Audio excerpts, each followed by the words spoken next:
Selamat berjumpa kembali bersama saya Dr. Ronald Irwanto Natadjaya.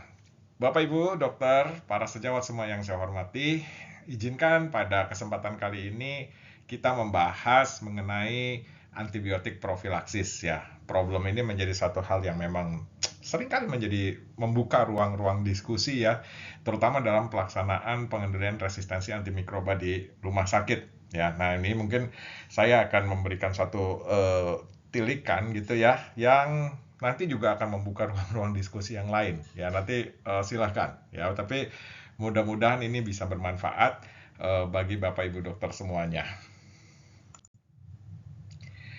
Nah, Bapak Ibu dokter yang saya hormati, para sejawat sekalian, bagaimana sebenarnya regulasi antibiotik profilaksis di Indonesia? Kita sudah mempunyai Permenkes 28 tahun 2021 ya, yang mengatur mengenai pedoman penggunaan antibiotik bijak ya di sini ya. Nah, dalam Permenkes ini sebenarnya sudah diatur juga mengenai penggunaan profilaksis antibiotik ya. Kita ketahui kalau kita lihat berdasarkan jenis atau kategori-kategori infeksi, itu terdapat 4 jenis kategori infeksi ya. Jadi ada operasi bersih terkontaminasi, operasi terkontaminasi, dan operasi kotor. Adapun yang kita sebut dengan operasi bersih ini adalah operasi-operasi ya mungkin umumnya elektif, tidak membuka lumen ya. Nah, dan umumnya operasi-operasi bersih ini tidak membutuhkan antibiotik profilaksis. Ya, kecuali ya, nah ini kita menjadi ada penekanan di sini ya. Umumnya dia tidak membutuhkan antibiotik profilaksis kecuali pada operasi-operasi dengan pemasangan implan atau prostesis ya. Tetapi ini tidak termasuk implan gigi. Jadi implan gigi nggak masuk ya di sini ya. Atau mungkin juga operasi bersih yang memang beresiko terinfeksi. Operasi-operasi pada organ-organ yang vital gitu ya, mata, jantung, otak ya, seperti yang ada di tertulis di Permenkes ini ya, yang memang beresiko infeksi atau dia mengancam. Itu boleh digunakan antibiotik profilaksis. Kemudian indikasi antibiotik profilaksis yang kedua itu adalah pada operasi-operasi bersih terkontaminasi. Ini misalnya seperti pada operasi-operasi obgyn ya, operasi-operasi digestif, biliar ya, yang istilahnya ini membuka lumen. Jadi kalau membuka lumen itu termasuk umumnya masuk dalam kategori operasi bersih terkontaminasi. Jadi Bapak Ibu dokter kalau kita lihat operasi bersih plus prostesis atau implan atau operasi bersih dengan resiko mengancam ya, ini diberikan antibiotik profilaksis kecuali implan gigi ya, atau operasi yang bersih terkontaminasi, artinya yang membuka lumen termasuk operasi-operasi digestif ya, yang biliar dan sebagainya itu ya. Jadi kalau membuka lumen itu kita berikan antibiotik profilaksis. Sisanya Bapak Ibu dokter ini ada operasi terkontaminasi dan operasi kotor ya. Operasi terkontaminasi ini dan operasi kotor ini sifat pemberian antibiotiknya sudah bukan lagi profilaksis ya. Ini dinyatakan di dalam Permenkes 28 tahun 2021 ini. Jadi sudah bukan lagi profilaksis tetapi empirik ya. Karena ini kita lihat ya, kalau yang dimaksud dengan operasi terkontaminasi ini adalah operasi-operasi yang tercemar tumpahan isi saluran cerna atau saluran kemih misalnya ya, seperti itu. Atau mungkin yang operasi kotor ya, ini operasi yang dilakukan pada memang luka-luka yang terinfeksi, memang jelas ya secara klinis ada infeksi. Jadi kalau pada kategori yang ketiga dan keempat yaitu operasi terkontaminasi dan operasi kotor, ini kita antibiotiknya sekali lagi bukan lagi profilaksis melainkan empirik. Nah, Bapak Ibu dokter, para sejawat yang saya hormati, maka memang dalam pembentukan SOP profilaksis di rumah sakit, indikasi-indikasi kategori-kategori antibiotik ini harus dijelaskan, disosialisasikan. Jadi Permenkes 28 2021 ini bisa menjadi bahan sosialisasi bagi Bapak Ibu dokter kepada para operator, para klinisi ya. Nggak cuma itu aja, tetapi para farmasis dan nurse. Jadi ini kalau kita mau bekerja sebagai satu kesatuan, maka kelihatannya Permenkes 28 tahun 2021 ini harus menjadi bahan yang bisa kita sosialisasikan sehingga di sini jelas semua mana yang masuk dalam kategori harus diberikan antibiotik profilaksis dan mana yang harus diberikan antibiotik empirik. Ya, nanti kita lihat perbedaannya di mana sebenarnya dan apa itu antibiotik profilaksis. Nanti kita bisa lihat ya pada slide-slide berikutnya bagaimana filosofinya, tujuannya pemberian antibiotik profilaksis itu apa, kemudian jenisnya, dosisnya ya, dan berbagai macam diskusi-diskusi nanti ya, karena ini juga merupakan suatu kondisi yang cair untuk didiskusikan. Ya, tapi kita di sini mempunyai satu niatan untuk bisa, dan memang kita sangat perlu untuk mengikuti apa yang sudah digariskan oleh Permenkes 28 tahun 2021 ini. Ya, nanti kita lihat. Baik, Bapak Ibu dokter yang saya hormati, ini mungkin skematis saja. Jadi, kalau kita lihat, jadi bentuknya seperti ini kali ya.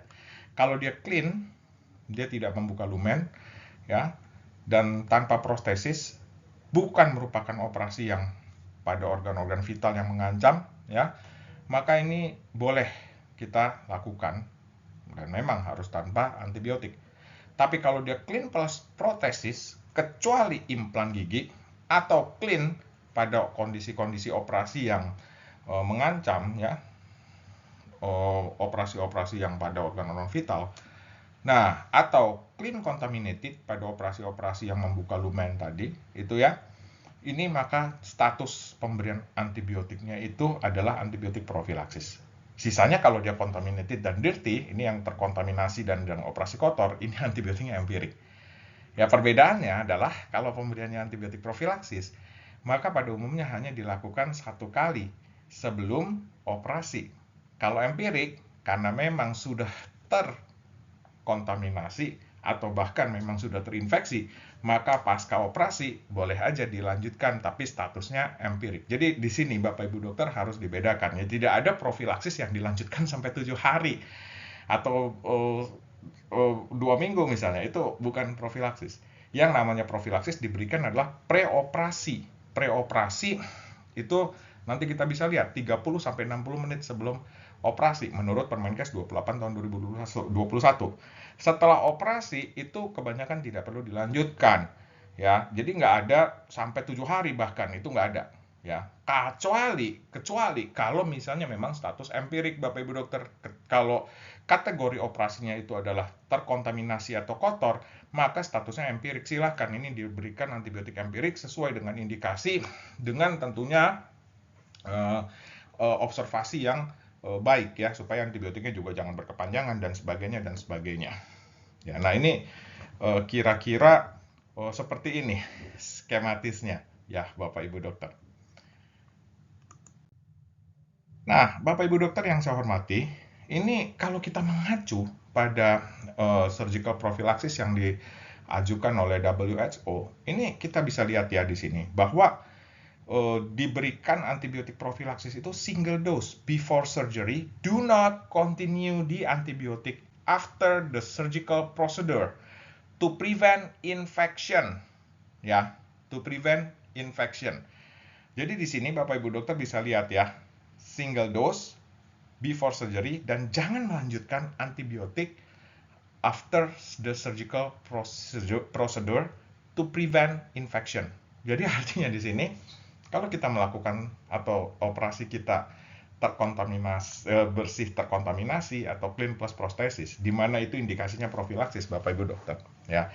Pasca operasi jangan dilanjutkan, apalagi dengan tujuan mencegah infeksi, itu nggak ada ya. Seperti itu. Consider an additional dose only for prolonged procedures or if major blood loss. Ya, jadi tadi kita udah ketahui indikasinya. Sekali lagi, ada operasi bersih plus prostesis atau operasi bersih terkontaminasi. Ini indikasi profilaksis ya. Tadi yang saya sebutkan mungkin secara garis besar ya, tapi nanti Bapak Ibu dokter bisa baca lebih detail lagi di Permenkes 28 tahun 2021 ya.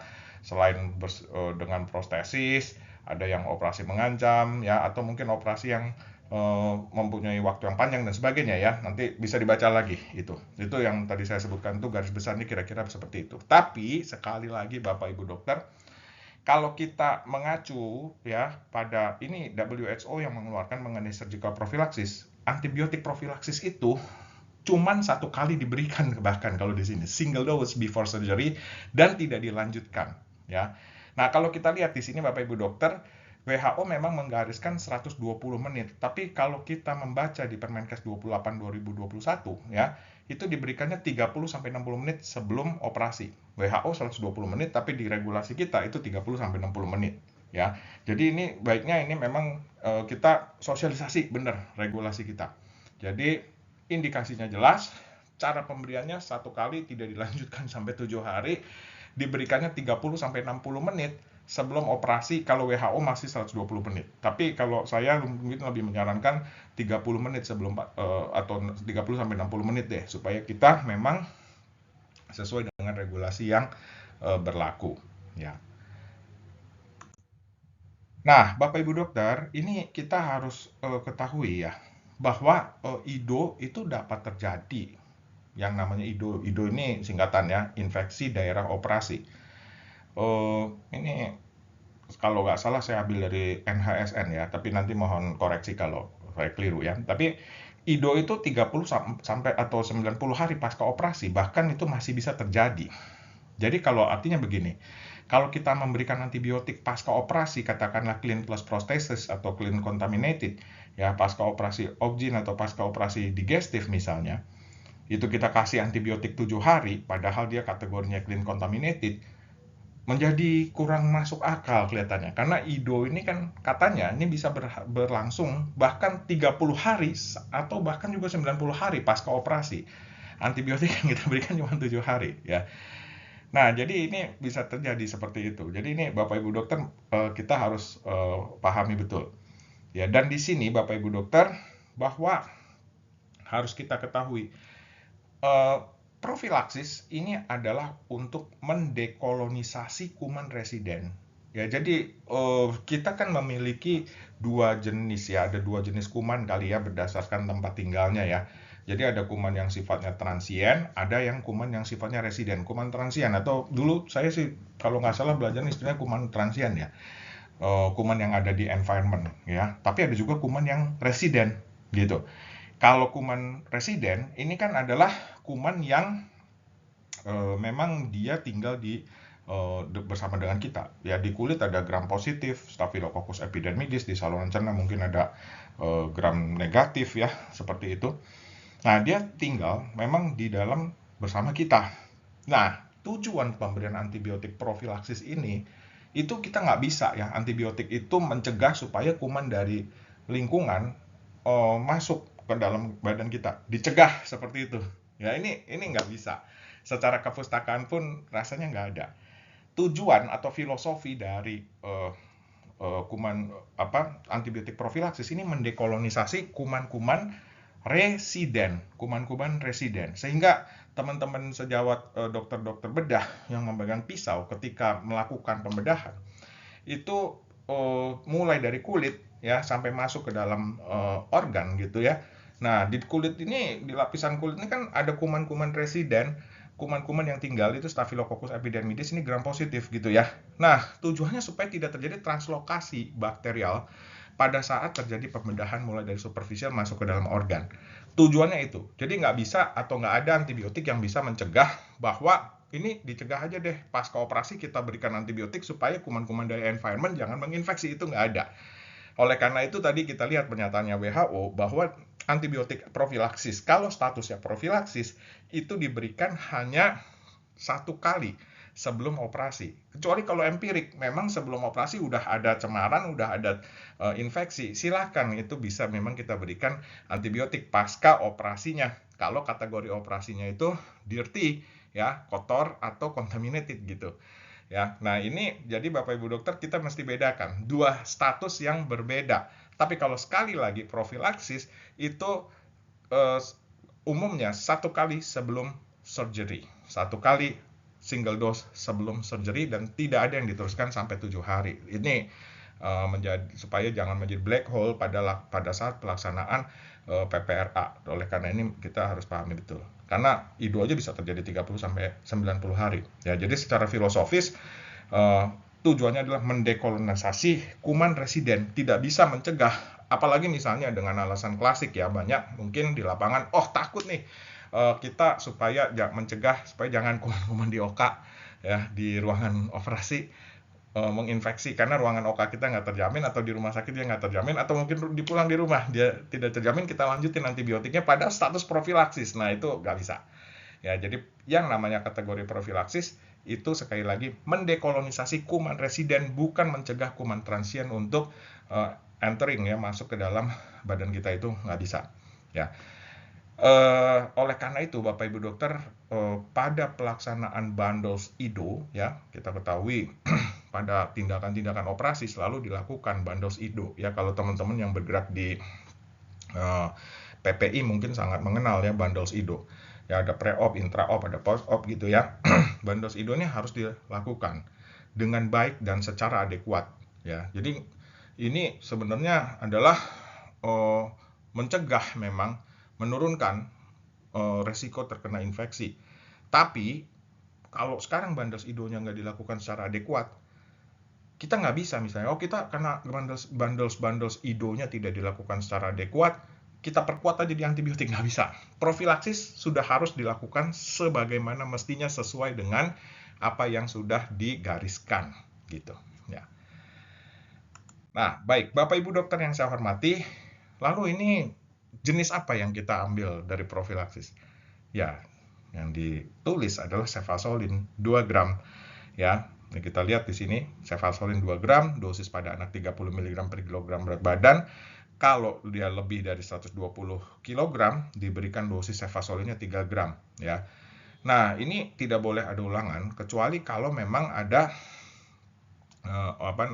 operasi yang lama ya, lebih dari 3 jam misalnya, seperti itu, baru ini dilakukan redosing kalau operasinya memang lama ya. Tapi sekali lagi setelah itu stop, jangan diberikan sampai 7 hari, dibawa pulang lagi obat antibiotiknya, jangan ya. Dan di sini juga tertulis Bapak Ibu dokter bahwa kalau dia terjadi alergi terhadap golongan beta laktam ya, cefazolin ini kita ketahui dia cephalosporin generasi ke-1 dan dia termasuk golongan beta laktam, maka yang digunakan adalah gentamisin dengan dosis 3-5 mg per kilogram berat badan. Jadi ini kayak semacam udah pakem yang udah ditulis oleh Permenkes 28 2021. Walaupun nanti kita lihat ya, seperti yang tadi saya sampaikan, banyak memang ruang-ruang diskusi yang bisa dibuka terkait dengan ketentuan yang sudah dibuat ya. Tapi yang memang itu selalu di medical kan memang selalu seperti itu ya.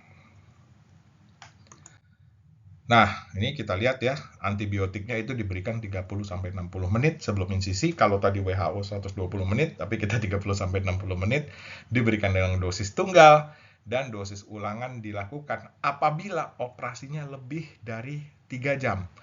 Ya. Nah, kemudian juga dilakukan pemberian dosis ulang kalau perdarahannya hebat ya, lebih dari 1.500 ml nih. Ya, dan diberikannya dalam NaCl 100 ml, drip habis dalam 15 menit. Dan ini di sini juga tertulis ya rupanya, sebelum pemberian antibiotik profilaksis tidak diperlukan skin test. Nah, jadi ini ada ketentuan-ketentuan yang baku dan tertulis di Permenkes 28 2021. Jadi sekali lagi nih ya, kita mundur ke belakang. Jadi indikasi profilaksis antibiotik adalah pada operasi clean plus protesis atau pemasangan implan, kecuali implan gigi, atau clean yang memang mengenai atau operasi pada organ-organ vital ya, satu, atau kedua pada operasi-operasi dengan pembukaan lumen uterus, lumen digestif ya. Nah, sejawat semua nanti bisa membuka Permenkes 28 2021, sudah lengkap di situ kategorinya apa dan antibiotiknya apa ya, operasinya terkategori mana. Ini bisa diambil menjadi satu pegangan ya. Kemudian jenis antibiotik yang diberikan pada profilaksis, cefazolin dosisnya 2 gram, diberikannya 30-60 menit sebelum insisi. Dosis tunggal hanya diberikan ulangan apabila perdarahan lebih dari 1.500 cc atau lama operasi lebih dari 3 jam. Dan cara pemberiannya itu adalah dengan diberikan drip melalui NaCl 0,9% 100 cc drip 15 menit dan tidak perlu skin test. Nah, gitu. Dan filosofisnya adalah dekolonisasi kuman residen, bukan mencegah kuman dari lingkungan masuk. Ya, ini mungkin harus dibuka persepsi kita. Dekolonisasi kuman residen artinya kita hidup dengan kuman residen supaya pada waktu pisau bedah mulai mengintervensi, kuman residen tidak bertranslokasi masuk ke daerah-daerah operasinya. Ya, tujuannya untuk itu. Ya, makanya diberikannya cuma 1 kali 30-60 menit sebelum operasi. Bapak Ibu dokter yang saya hormati, maka memang banyak teman-teman. Oke, sekarang apakah benar cefazolin itu bisa nggak ya untuk gram negatif? Sebab kan sementara pendapat, bagaimana kalau di saluran cerna misalnya ya, itu jangan-jangan gram negatif nggak sih? Sekarang bagaimana untuk gram negatif? Ya, nah kita lihat ya Bapak Ibu dokter. Kalau kita lihat dari, ini sekelumit saya ambil dari textbook ya Bapak Ibu dokter ya. Kalau kita lihat di sini, cefalosporin nih generasi pertama, cefazolin ini generasi pertama cefalosporin, cefuroxime ini cefalosporin generasi kedua, ceftriaxone generasi ketiga, dan cefepime generasi keempat. Ya. Nah, kalau kita lihat di sini Bapak Ibu dokter, maka cefazolin di generasi pertama ini dia memang mempunyai aktivitas yang kuat terhadap gram positif. Jadi kalau kita ketahui bahwa di kuman kita Staphylococcus epidermidis sebagai kuman komensalnya, dan itu gram positif, memang cefazolin memiliki aktivitas yang cukup kuat terhadap gram positif ya. Tetapi kita lihat ya Bapak Ibu dokter, kita lihat di sini aktivitas terhadap gram negatif dia lemah. Jadi kalau kita lihat cefalosporin itu mulai dari generasi pertama, kedua, ketiga sampai yang keempat nih Bapak Ibu dokter.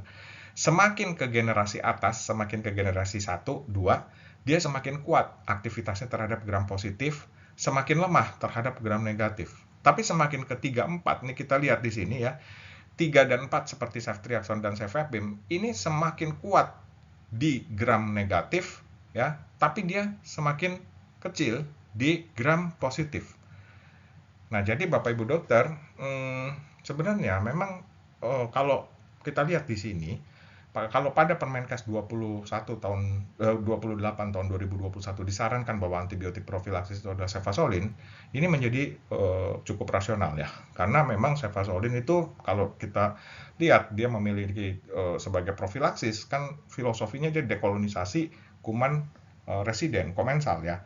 Nah, kalau tinggal kita lihat kuman komensal kita Staphylococcus epidermidis itu gram positif, ya ini memang coverable dengan cefazolin karena memang dia cukup kuat sangat kuat untuk gram positif. Sebaliknya ceftriaxone ya untuk gram positif ini lemah. Jadi mungkin sejawat tidak dianjurkan di sini menggunakan profilaksis dengan menggunakan ceftriaxone, apalagi kalau memang pembedahannya itu kan biasanya kan umumnya kan akan lewat kulit gitu ya.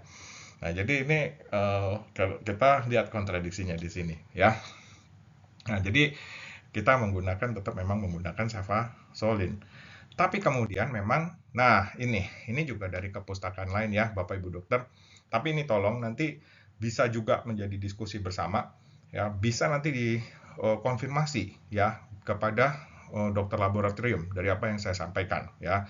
Sebab saya bukan dokter laboratorium, mungkin bisa salah membaca interpretasi dan sebagainya. Tapi at least kalau saya persepsikan ini kelihatannya pada kepustakaan ini memang cefazolin menjadinya diberikannya 2 gram nih ya, rupanya ini untuk mengcover gram negatif sehingga dia bisa melebihi dari minimal inhibitory concentration ya, sehingga dia coverable untuk gram negatif tapi pada dosis 2 gram ya. Saya tidak tahu persis apakah memang ini yang dijadikan suatu pegangan dalam pada saat membuat kebijakan di Permenkes 28 tahun 2021. Tapi memang secara kepustakaan, ya ini kalau saya baca, sekali lagi nanti mohon dikonfirmasi ya dengan teman-teman lab yang mungkin lebih ahli, tapi saya mempersepsikan, oke, mungkin ini 2 gram dan ini yang menjadi satu pertimbangan kenapa memang dosis cefazolin yang diberikan adalah 2 gram sebagai profilaksis untuk supaya bisa mengcover gram positif, gram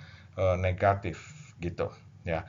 Tapi sekali lagi cuma 1 kali, jangan 7 hari. Masih dikasih cefazolin sampai 3 hari, pasca 4 hari, 7 hari bahkan, ya, pasca operasi. Profilaksis, kalau statusnya profilaksis dia cuma 1 hari, ya. Nah, jadi kira-kira seperti itu. Kenapa kita berikan 2 gram dan kenapa cefazolin yang menjadi pilihannya. Ya. Baik, Bapak Ibu dokter yang saya hormati, kembali saya sampaikan ya, satu penelitian dengan sampel yang terbatas. Tapi ini penelitian yang sifatnya retrospektif, sudah dipublikasi ya. Ini pada pasien-pasien dengan seksiosesaria, satu kelompok memang diberikan antibiotik dengan antibiotik lanjutan, satu kelompok lagi enggak. Kemudian kita lakukan penghitungan peluang untuk mana yang lebih berpeluang menjadi IDO yang superficial gitu. Ternyata antara kelompok yang diberikan antibiotik lanjutan pasca yang tidak diberikan antibiotik lanjutan pada seksiosesaria ya, dengan catatan yang tidak terinfeksi, kemungkinan untuk terjadinya IDO superficial antara dua kelompok ini sama. Jadi di sini bisa kita lihat bahwa kenapa harus kita berikan antibiotik lanjutan gitu kan, kalau misalnya memang peluangnya sama. Nah, kalau Bapak Ibu dokter lihat, jangan-jangan memang yang kita takut apa sih sebenarnya kalau kita berikan antibiotik lanjutan pasca seksiosesaria, ya, kayak gitu. Nah, ini akhirnya kita berputar lagi pada ini, teori tekanan seleksi. Ya. Nah, seperti ini. Kalau kita lihat Bapak Ibu dokter, ya, nanti Bapak Ibu dokter untuk bisa lebih lengkapnya bisa melihat di video saya yang ini, video Raspro Indonesia Risk Stratification, boleh dicari videonya ya. Tapi sekali lagi cuma reminder singkat aja, bahwa kan kalau tekanan seleksi ini adalah teori yang menjelaskan bahwa setiap kali kita memberikan antibiotik, maka pada saat yang sama kita bisa menciptakan kolonisasi-kolonisasi yang muncul sebagai kolonisasi yang resisten terhadap antibiotik yang kita berikan. Ya, saya belum meneliti betul ya pada seksiosesaria itu yang diberikan antibiotik dengan yang tidak diberikan antibiotik, apakah benar secara statistik ketemu kumannya multi drug resisten gitu ya. Tapi dengan adanya teori selective pressure ini ya, yang memang menjadi teori dari munculnya resistensi global, itu kan kita tahu bahwa setiap kali antibiotik diberikan, apakah sesuai atau tidak sesuai indikasi, sebenarnya kita meresikokan pasien, meresikokan orang yang mendapat antibiotik itu dengan resiko terkolonisasi dengan kuman-kuman multidrug resisten. Dan ini kalau dia kemudian menjadi penyebab infeksi, itu menjadi sesuatu hal yang berat ya, menjadi satu hal yang mungkin bisa lebih sulit pengobatannya. Ya, nah jadi di sini Bapak Ibu dokter, kalau pasca operasi statusnya profilaksis, baiknya mungkin jangan diberikan, bukan baiknya ya, memang tidak boleh kita berikan antibiotik lanjutan, karena itu memang tidak sesuai dengan indikasi dan yang bisa kita khawatirkan bisa mengkolonisasi atau muncul kolonisasi resisten ya pada akibat dari pemberian antibiotik tersebut ya. Nah, ini bisa sejawat baca nanti di sini ya, tapi memang teori selective pressure ini juga membuka dari ruang-ruang diskusi yang lain. Jadi mungkin saya sedikit berikan ilustrasi ya. Contoh misalnya, ada 2 orang pasien, dua-duanya mau reseksi tumor usus, membuka lumen usus gitu ya, operasi digestif. Tapi pasien A misalnya baru operasi pertama elektif ya, belum ada riwayat pemberian antibiotik 90 hari terakhir, belum ada riwayat hospitalisasi, belum ada riwayat instrumen medis 90 hari terakhir, VS yang memang mau reoperasi nih 2 minggu yang lalu atau 1 bulan yang lalu misalnya, 2 minggu yang lalu misalnya, dia memang udah operasi, dia juga ada operasi ya, dan sekarang mau reoperasi, dan dia 2 minggu yang lalu juga udah dapat antibiotik macam-macam ya. Nah ini kan kita takut nih ya kan, kolonisasi dari kuman residen yang ada di badan badan yang maksud saya kolonisasi yang ada di dalam tubuh si pasien ini kan jangan-jangan terkolonisasikah dia dengan kuman-kuman yang sudah banyak resisten gitu kan. Nah, apakah sama profilaksisnya? Kalau memang tadi filsafatnya adalah filosofinya adalah antibiotik profilaksis kan untuk dekolonisasi kuman residen. Nah, sekarang antara orang yang sudah mendapatkan antibiotik eh, antibiotik sama yang belum mendapatkan antibiotik di 90 hari terakhir katakanlah begitu, ya. Apakah mesti sama dengan cefazolin, ya? Nah, ini membuka ruang diskusi yang luas. Tetapi di sini Bapak Ibu dokter jangan lupa semangatnya tetap sesuai dengan Permenkes 28 2021. Tapi memang ada varian-varian ya di sini yang memang bisa membuka ruang-ruang diskusi dan kita sikapi secara bijak, secara benar sebagai seorang dokter ya. Nah, mungkin itu dari saya. Baik, terima kasih atas perhatian Bapak Ibu dokter semuanya. Mohon maaf apabila ada hal-hal yang kurang berkenan atau hal-hal yang keliru atau ada hal-hal yang kurang update selama penyampaian materi. Mudah-mudahan ini bisa menjadi manfaat bagi kita semua. Maju terus dalam setiap langkah dan karya untuk Indonesia yang lebih sehat dan sejahtera. Terima kasih. Sampai jumpa di lain kesempatan.